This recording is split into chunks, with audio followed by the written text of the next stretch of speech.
ధరలు పెంచిన సంగతి నాకు తెలియదు. సిగ్గనిపించాలి కదా మంత్రి చెప్పుకోవడానికి బయటికి. తెలంగాణలో ధరలు ప్రకటించమని తెల్లారే పెరిగినాయి, మళ్ళీ ఇవ్వాలి నిన్న ఈయన స్టేట్మెంట్. నాకు తెలవకుండా పెంచారు, మళ్ళీ పెరగనియను. జూపల్లి కృష్ణారావు ఆయన మంత్రి, బ్రాండ్లు ఎందుకు మార్చిరు, నాకు తెలవకుండా మార్చిర్రు. లిక్కర్ బ్రాండ్లు నాకు తెలవకుండా మార్చిండ్రు, నోటిఫికేషన్లు నాకు తెలవకుండా ఇచ్చిండ్రు. కమిటీ హెడ్ కా నుంచి వెళ్ళి ప్రాణహిత వచ్చి కలిసేటప్పటికి నీళ్ళే కొత్తగా చేరవు. ఎక్కడెక్కడ వస్తాయో చెప్పుర్రి, అసలు అది ఎక్కడుందో తెలియదు మేడిగడ్డ.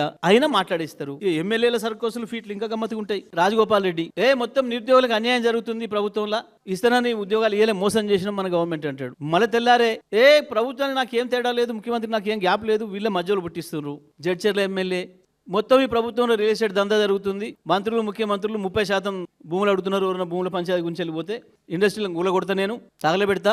ఇంకో ఎమ్మెల్యే ఇంకా విచిత్రం, నా నియోజకవర్గంలో వరదలు వచ్చినాయి, ముఖ్యమంత్రి రాష్ట్ర ప్రభుత్వం పట్టించుకోవట్లే, 100 కోట్లు మాకు అప్పేయండి అని ప్రపంచ బ్యాంకు కుతర రాసి, ప్రపంచ బ్యాంకు రాష్ట్ర ప్రభుత్వానికి తెచ్చుడే కష్టం కేంద్ర అనుమతి లేకుండా. ఒక ఎమ్మెల్యేకు ఆయన నియోజకవర్గంలో వరదలు వచ్చినాయి కాబట్టి ఇక్కడ ముఖ్యమంత్రి లేడు, మంత్రివర్గం లేదు, నాకు చక్కగా మా నియోజకవర్గానికి 100 కోట్లు ఇయ్యండి. నియోజకవర్గం కుదబెట్టి తెస్తాడా? ఏం పెట్టి తెస్తాడు?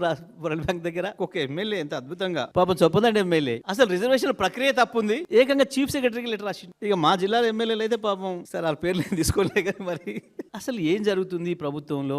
సరే, వీళ్ళ సర్కస్ ఫీట్లు చూసి వీళ్ళ అద్భుతమైన జిమ్నాస్టిక్స్, వీళ్ళది జిమ్నాస్టిక్స్ లో పోటీ పడుతున్నట్టు కనబడుతున్నారు అంతా. ముఖ్యమంత్రి, మంత్రులు, ఎమ్మెల్యేలు ఒకరిని మించి ఒక ఐటమ్ గాన్ల కథ తయారైంది వాళ్ళ ప్రభుత్వం.